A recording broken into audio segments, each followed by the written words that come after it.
अभी जो गर्मी पड़ रही है वो गर्मी अकेले हमने नहीं झेली है। वो गर्मी 140 इयर्स पहले 1876 से 1878 तक 3 इयर्स तक लगातार हमारे बुजुर्ग भी झेल चुके हैं। उस गर्मी में इतनी बुरी हालत थी जिसमें भुखमरी हो गई थी, पानी की किल्लत हो गई थी। इसमें 80 लाख से 1 करोड़ लोगों की डेथ हो गई थी।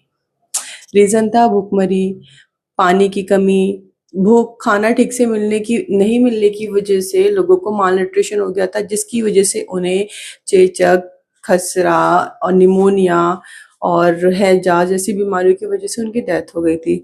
खाना ठीक से ना मिलने का एक रीजन मेन ये भी था कि उस टाइम ब्रिटिश सरकार थी जिसने किसानों से बहुत ही ज़्यादा मात्रा में टैक्स वसूल किया था और खाने को रोकने के बजाय उन्होंने विदेशों में भेजा था।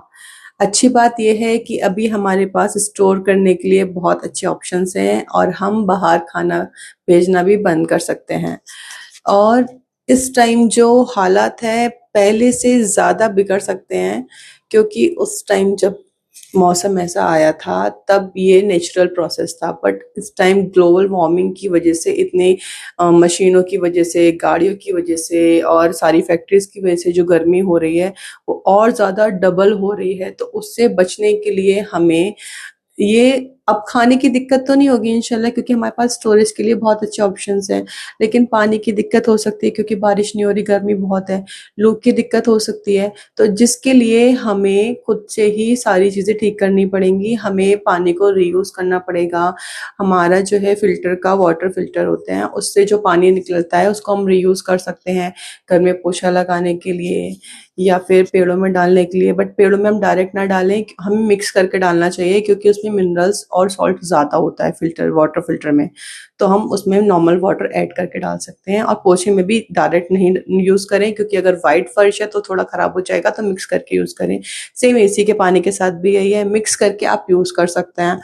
लेकिन जो सब्जी वॉश करने के लिए, चावल वॉश करने के लिए जो पानी होता है, उस पानी को आप दोबारा रीयूज़ कर सकते हैं, पौधों में डाल सकते हैं डायरेक्टली, कोई दिक्कत नहीं होगी।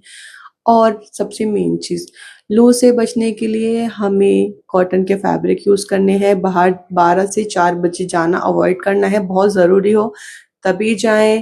फेस को अच्छे से कवर करें, सनग्लासेस पहनें, पानी बिना प्यास के भी पिए, बार-बार पिए, ओआरएस पिए, छाछ पिए, शिकंजी पिए, लेमन वाटर पिए। मेन कोल्ड ड्रिंक्स को ना समझें कि ये पी के हमें आराम मिलेगा, नहीं। वो हमारी बॉडी को और ज़्यादा अंदर से डिहाइड्रेट कर देती है। तो हमें हाइड्रेटेड रहना है, पर वो डिहाइड्रेट कर देती है, इसलिए हमें चाय, कॉफ़ी और कोल्ड ड्रिंक्स ये सारी चीज़ें अवॉइड करनी है। हेल्दी रहिए, खुद का ध्यान रखिए, तभी आप इस किल्लत से बच सकते हैं। Thank you so much, guys. Follow for more videos.